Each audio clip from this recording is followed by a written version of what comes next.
Hello, everyone, and welcome to this Facebook Live in the British Council Courses for Teachers community. If you don't know me, my name is Nelson, and I'm one of the course tutors in the community. And this is my colleague Janet. Hi, Janet. Hi, Nelson. How are you? Oh, I'm very well. the other course tutor. I'm Janet Ayub. I'm from Lebanon, and welcome to this live event. And it's going to be about what? It's going to be about what, Nelson? Oh, This live it's event. going to be about planning effective teacher development sessions. So we're looking at the Helping Teachers to Exactly. Learn course, and we're looking at how to plan effective sessions for teachers. So Yeah. thank you very much for coming. You can write in the chat and tell us where you're joining us from. Um, we have somebody from So, Spain and from lots of different countries. So just write your hello in the chat and tell us where you're exactly. joining us from. Yeah, they're most welcome. And we have to remind them that it belongs to our wonderful course, Helping Teachers to Learn. And I'm sure those who are really trying to have this course will enjoy it a lot.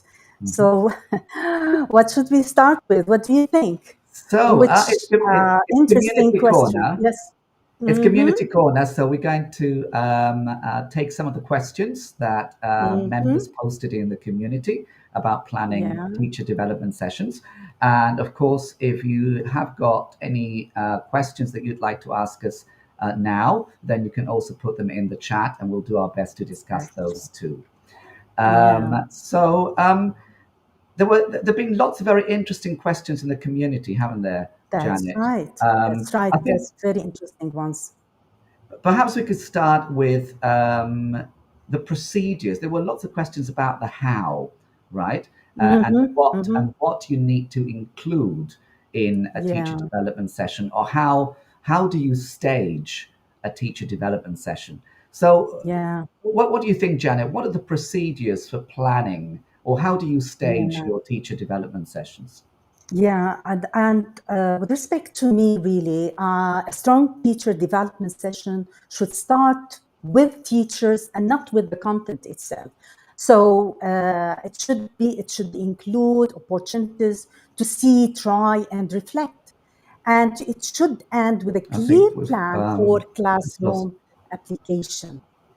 Mhm. Sorry.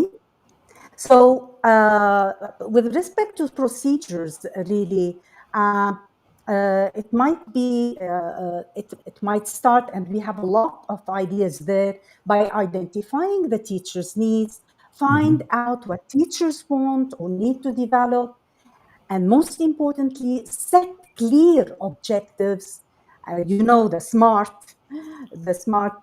defines specific and achievable learning goals. Then we select the content and the materials. Then Mhm. we design the session structure, methods and activities, plan Mhm. timing and logistics, evaluate the session, and the follow up and support if possible. What do you think, Nelson? Yes, absolutely. I think that's the needs analysis that you mentioned is a very Mm-hmm. important place to start, isn't there? Because um, I think it's, every group of teachers and every context is different. So first of all, we need to find out what it is that teachers need so that we can plan something that is relevant to their context and to their needs, right? Mm-hmm. Um, Mm-hmm. and then perhaps in the session, starting off with a warmer is always a good idea, to just like we do with our learners, is to put them in at ease to share and to feel That's safe right. to Mm-hmm. share their experiences. Mm-hmm. And then also perhaps it's important to ask them about their experience, Yeah. about the content of the session. So what challenges they Yeah. have with the content of the session, what problems can they Exactly. share. So it's Mm-hmm. kind of tapping into that Mm-hmm. previous experience. I think it's important to make it more relevant Exactly. to their That's right. needs and give them a Yeah. voice, right?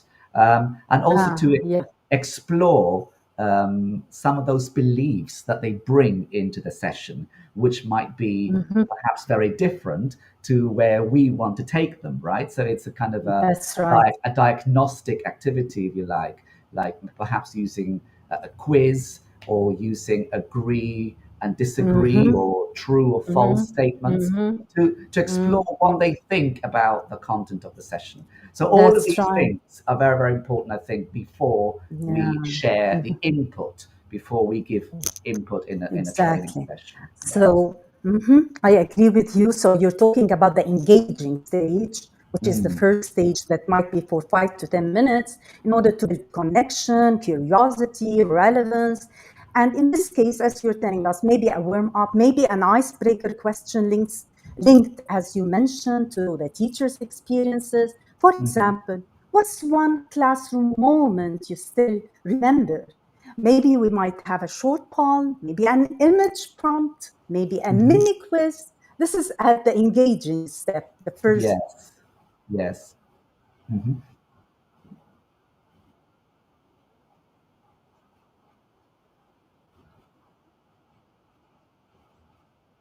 Mhm. Where we have to present the key content or what we're going to focus on. Mhm. And maybe it might be done by, Mhm. Mhm.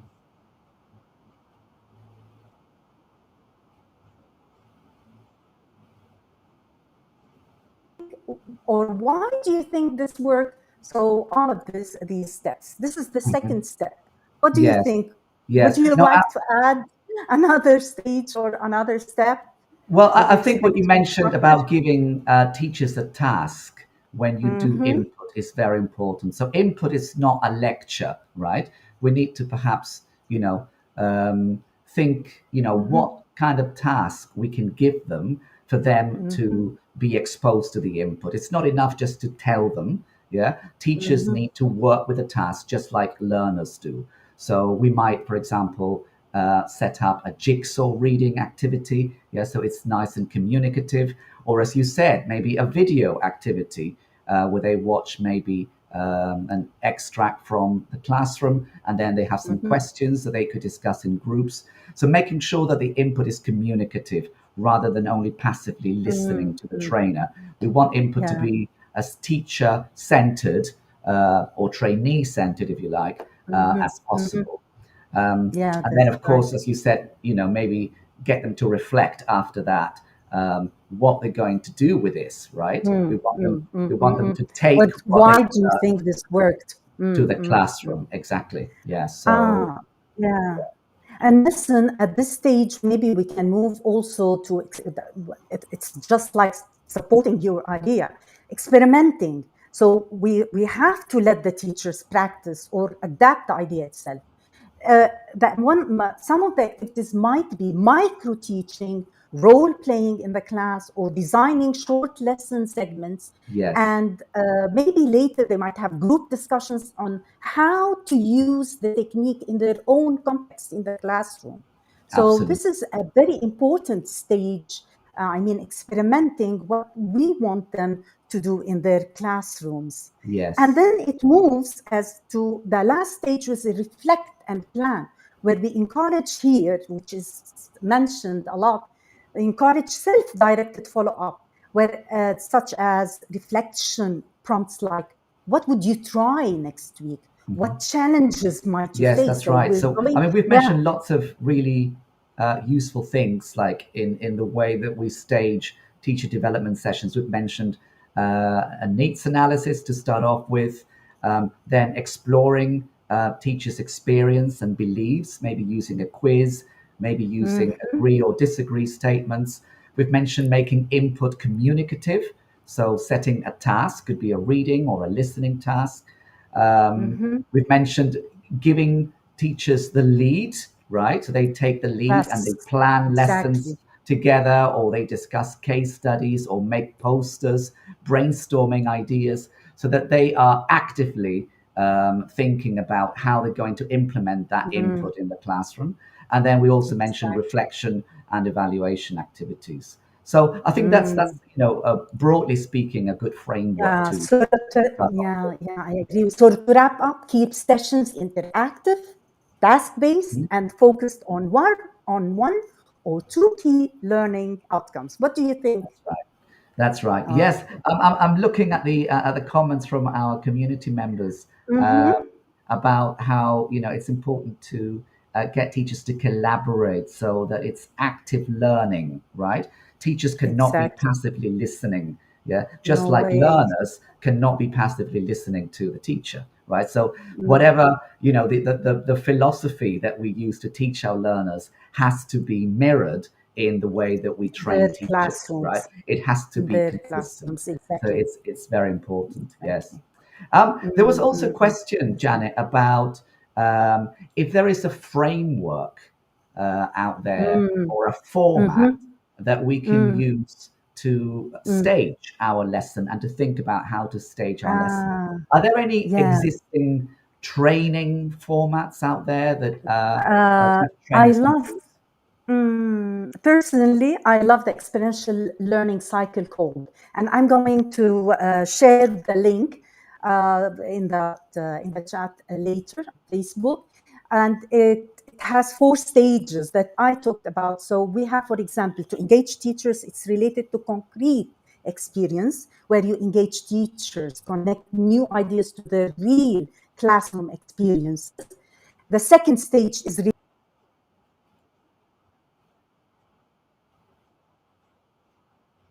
practice and reflect on what they notice. Then we have the third stage, abstract conceptualization.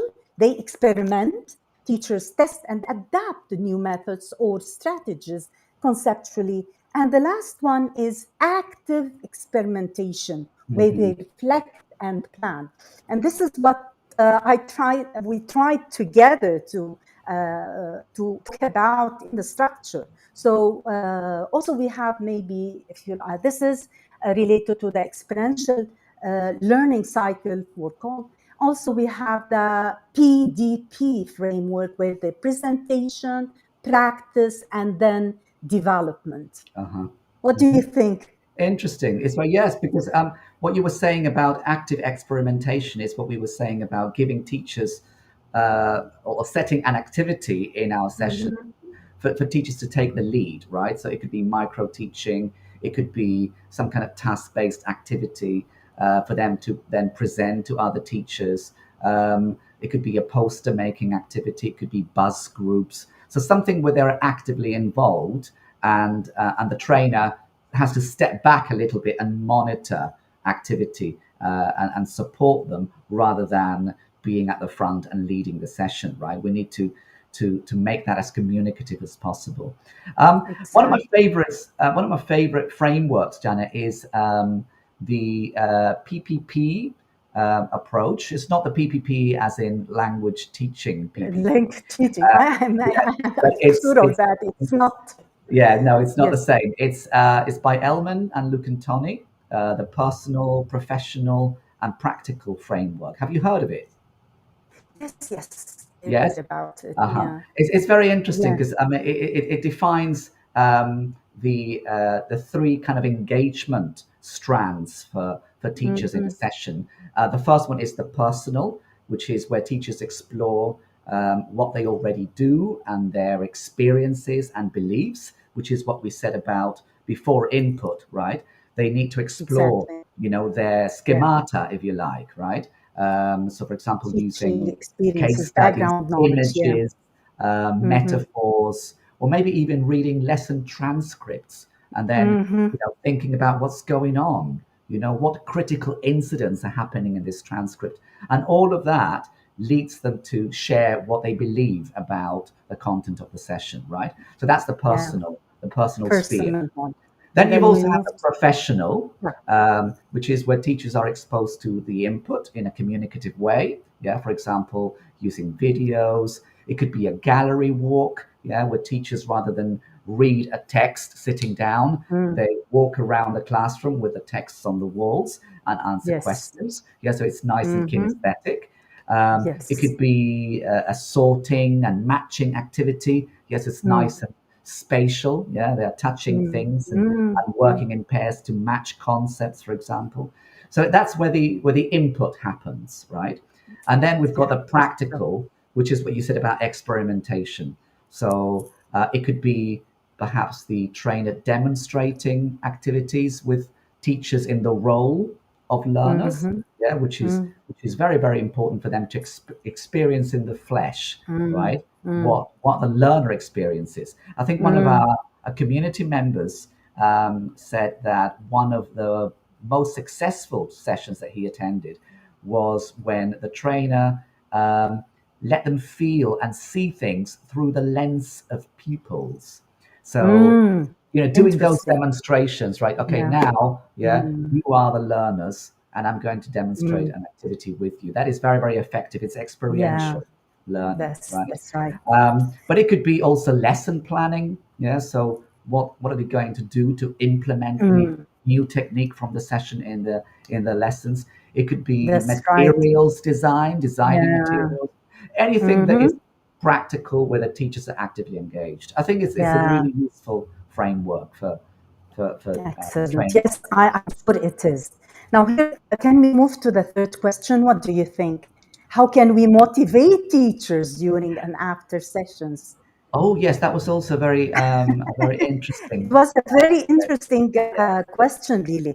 And Yes. I think, would you like, I'd like to answer this question, and then what do you think?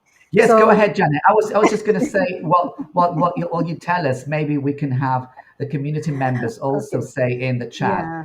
how Mm, they motivate teachers in their sessions, and then we'll mhm. pick out some of your comments. Yes, go ahead, Janet. How do you motivate So teachers I in think your sessions? motivation grows when teachers feel valued, autonomous, and connected. This is very important.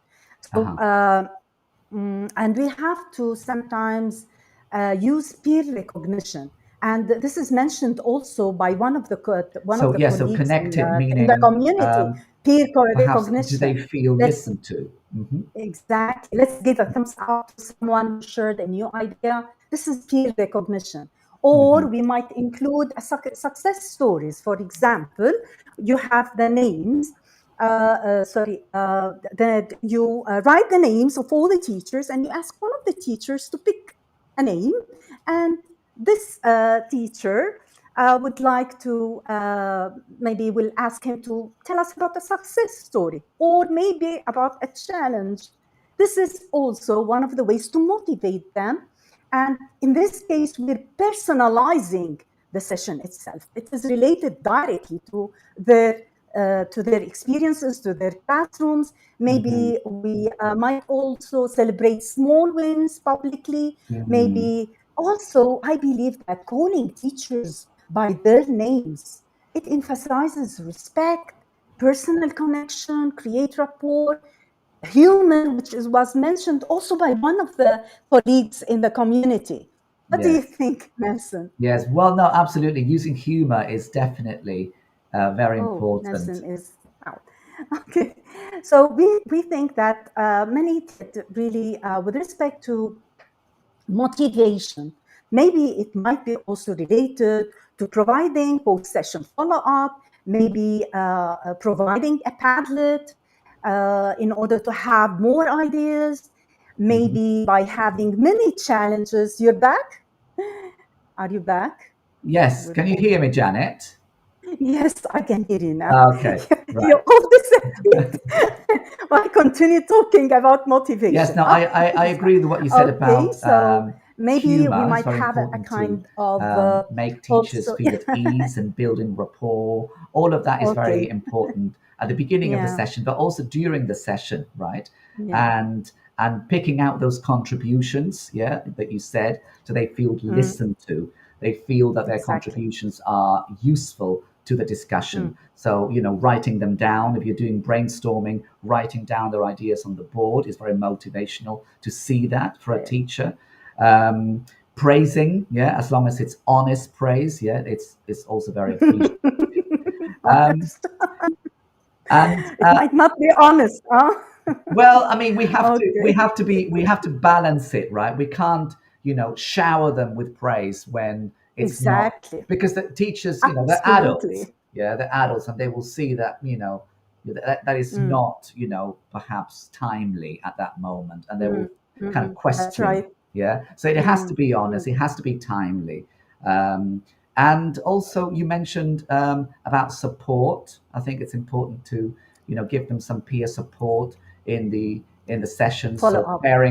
pairing up, perhaps a more experienced teacher with a less experienced teacher, so they both get something out of it, right? So the more experienced teacher Exactly. is learning to mentor, yeah, which is very Mm-hmm. motivational for them, Mm-hmm. and the less experienced teacher is learning from a colleague rather from the Yeah, trainer directly, right? So I think that's that's also right. very important to build that community. I think one of our community members said, um, open clubs for teachers where they can meet and share Yeah, ideas. yeah, I was, yeah, Yeah. I love this. So it can happen during your session, right? Building Yeah, that community spirit. But you can also, of course, set up communities of practice with your teachers where they can yes, experiment COP. with Mm, different mm, techniques or different resources or materials, and then they come back mm, to the meeting to share that with the others. exactly. It's a lot more teacher Mm. centered in a good way, right? So it's learner Train, centered, yes, yeah, trainee rather centered. Yeah. than Mm, us trainers doing all mm, the mm, work, if you see what I mean. They are mm, the ones leading mm, those sessions, so that's mm, also mm, very, very motivational for teachers. mm, mm. Yeah. Yeah, one of the interesting questions also is how can we incorporate formative assessment in our sessions? Hmm. Okay, that's why, because really it helps adjust our facilitation in real time. What do you think? So, how can we incorporate formative assessment? Formative assessment. Maybe. eh, What about this? Can we use something like this? Oh, what's that? Can you see it? Okay, for Yes. example, are you satisfied? Do you like what I said, Nelson? Want you to choose this one or this one or this one? Are you happy? Are you sad? Not satisfied? Or are you neutral? Not bad? Oh, oh, oh. Hmm. So, this is what direct formative assessment, maybe by raising satisfied, neutral, or not Uh-huh. good, not So satisfied. yeah, so it's a good way to check in with teachers, yeah, during the Mm, session, mm, mm. right? Absolutely. Okay. I think. Or or maybe we can use these numbers. Oh, we can use these numbers. You choose a number and you check whether they know anything about what you did in the session itself. Maybe number 6, number 5, and you ask questions. What do you think? Okay, Mhm. it fell down. Okay, sorry. Okay. Okay, yeah, Okay, yes. very, What do you think, Nelson? interesting ideas. Yes, absolutely. Well, in terms of formative assessment, well, you can always, start the session with checking prior knowledge. Yeah, so using polls, using quizzes. Mm-hmm. During the session, as you said, taking the temperature. Yeah, maybe using, yeah, smileys, for example. Monitoring, asking questions. Maybe they need more support. Yeah, maybe you need to pair them up differently. Yeah, so being Mm-hmm. flexible with Mm-hmm. your seating, or Mm-hmm. perhaps they need more of a challenge, right? Maybe you need to extend activities, or you need to Mm-hmm. maybe raise the complexity of the input. Yeah, so maybe you Mm-hmm. have to pitch it at the right level, right, for your Mm-hmm. audience.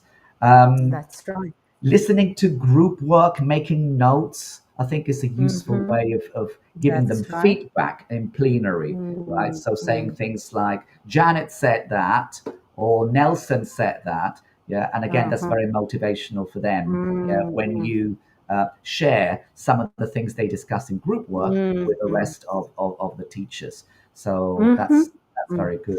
Um, Or, yeah, I totally. Or we can ask them thumbs up checks, or ask for exit tickets, like one thing I learned, one thing I'll try, mhm. or short feedback circles, or use reflection grids where teachers self-assess confidence, or maybe use or collect feedback via Padlet, Mentimeter to plan Mhm. for the next session. So the main goal is to make teachers aware of their own progress and not to grade them for sure. Yes, no, absolutely. The reflection stage is very important at the end, isn't it? And I like your Exactly. ideas about using technology. So using Mentimeter, they can write their ideas, yeah, their reflections. One thing I'll try is, or one thing I need more support with is, and then they can That's see it projected on the board. Yeah, if you've got a mhm. projector, yeah, then you can use Mentimeter or Padlet, as you say. Those are useful ways of gathering that Mm, feedback, and then it's there when they want to look at it after the session, right? So it's always available. We've got some questions from our community members. wonderful. Yes, Yes. there's a question about how can we ensure that that teachers motivation lasts. So, and how do we make sure that it keeps growing? So maybe I think this is beyond our training session. Yeah, if we work with Mm, teachers, over the year, for example, how do you keep that motivation high? What do you think, yeah. Janet? Yes, we have to stay connected to them. We have to ask to build a kind of maybe a WhatsApp group would help. Hmm. Maybe, as I told you before, having the Padlet where they can write there what challenges they're facing, Hmm. what success stories they have, and maybe also they can you can ask them to work in groups, even so that they can help each other. So in this case, they will be motivated and they will grow professionally. So once Mm. they find that they're progressing, they're professionally developed. So they will be automatically or intrinsically motivated. I'm Yes. really better. I know a lot of things. Also by providing them with references, with resources, with videos, maybe suitable videos that they can use in their classrooms. If they have certain challenges, you help them solve this. So you have to keep in touch with them and support them. Or we have to here really we have to move to the question, which is very important: how can we help teachers be more self-directed in their learning, Mm. which is going to be reflected on their motivation? How? By making Absolutely. teachers autonomous, maybe by modeling reflective practice. This is very important. Mm. For they would ask what worked, what would you change next time, or share somehow, or encourage peer mentoring. Peer Mm. mentoring, what do you think of peer mentoring, or learning partners, or guide them in setting personal action plans after each Mm. session? What are you going to do? Or COP, community of practice, where teachers continue sharing beyond the training. So when the teachers see the development is for them and not done to them, they take Mm. ownership naturally, and Yes. for sure they will be motivated. Absolutely. I think I like what you said about making them more self directed in their learning, because that is how you maintain motivation high over a long period of time. They need to be the ones making the decisions about their Mm, development, mm, right? They need autonomy, they need choice to select how they're going to develop themselves. yeah. So, as Mhm, long as you provide that space, that dialogue, where they mm, can mm. set some smart objectives, That's short-term learning. goals and long-term goals, how they contribute to their career and what they're going to do to achieve those Mm, goals. That is very motivational, and giving them that space. Some of our community members mentioned giving them that space to make those choices, right?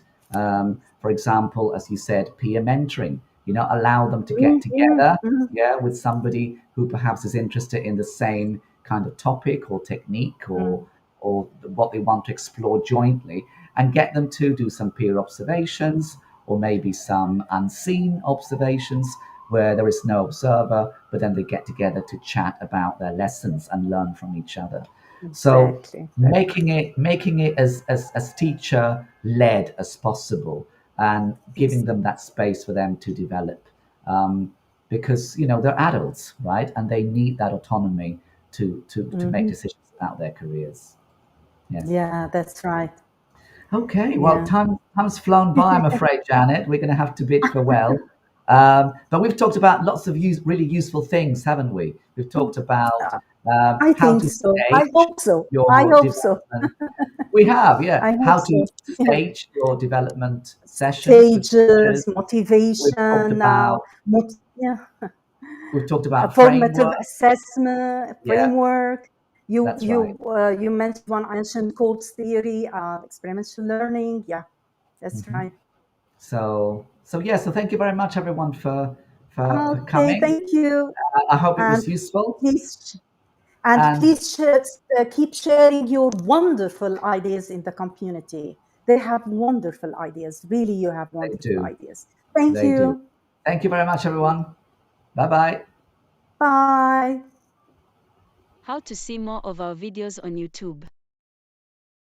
When using a shared device, check you're logged into your YouTube account. Do this by tapping the profile on the main menu. When sure you're in the right account, select Search from the top menu. Search for the British Council Teaching English channel and select it. Look down the page for British Council Teaching English. Tap on it. This is our channel. To be alerted whenever we share a video, tap Subscribe. Then tap Subscribed. Select All to be notified of all our new videos. To see these notifications, tap on the bell in the top menu.